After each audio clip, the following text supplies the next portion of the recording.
ጤና ይስጥልኝ። እንዴት ናችሁ ውድ የማማ ሄልዝ ኤዱ ቤተሰቦች? ዛሬ በእርግዝና ዙሪያ ከእናቶች የሚነሱ እጅግ አጓጊ ጥያቄዎችን ይዘን መጥተናል። እርጉዝ መሆንሽን ካወቅሽበት ቀን ጀምሮ በውስጥሽ ያለው ሕፃን ወንድ ይሁን ወይስ ሴት የሚለው ጥያቄ ባንቺ ብቻ ሳይሆን በቤተሰብና በጎረቤትም ዘንድ ትልቅ መነጋገሪያ እንደሚሆን አውቃለሁ። አንዳንዶች ሆድሽን አይተው ወንድ ነው ይሉሻል። ሌሎች ደግሞ ፊትሽን አይተው ሴት ናት ይሉሻል። ግን በእውነት ጾታን እንዲህ በቀላሉ ማወቅ ይቻላል? ዛሬ እንደ ባለሙያ እውነታውን እንነጋገራለን። ብዙ እናቶች ወንድ ለመሆኑ ምልክቱ ምንድን ነው ብለው ይጠይቃሉ። እስቲ በህብረተሰባችን ያሉትን ዋና ዋና ግምቶችን ከሳይንሱ ጋር እናነጻጽራቸው። የሆድ አቀማመጥ፣ ሆድሽን አይተው ዝቅ ካለ ወንድ ነው ይሉሻል። ሳይንሱ ግን የሚለው የሆድ ቅርጽ የሚወሰነው እናቲቱ ባላት የጡንቻ ጥንካሬና ሕፃኑ ባለው አቀማመጥ እንጂ በጾታው አይደለም ይላል። ሁለተኛው የልብ ምት።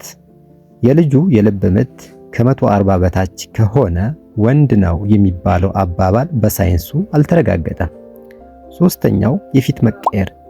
እናትየው ካማረባት ወንድ ነው፣ ካልተዋበች ግን ሴት ናት የሚለው በሰውነት ውስጥ ባለው የሆርሞን ለውጥ የሚመጣ እንጂ ጾታን አይገልጽም።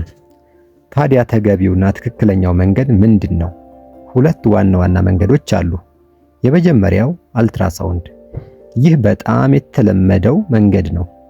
ከ18ኛው እስከ 22ኛው ሳምንት ባለው ጊዜ ውስጥ ባለሙያው የፅንሱን ጾታ አካላት በማየት ይለየዋል።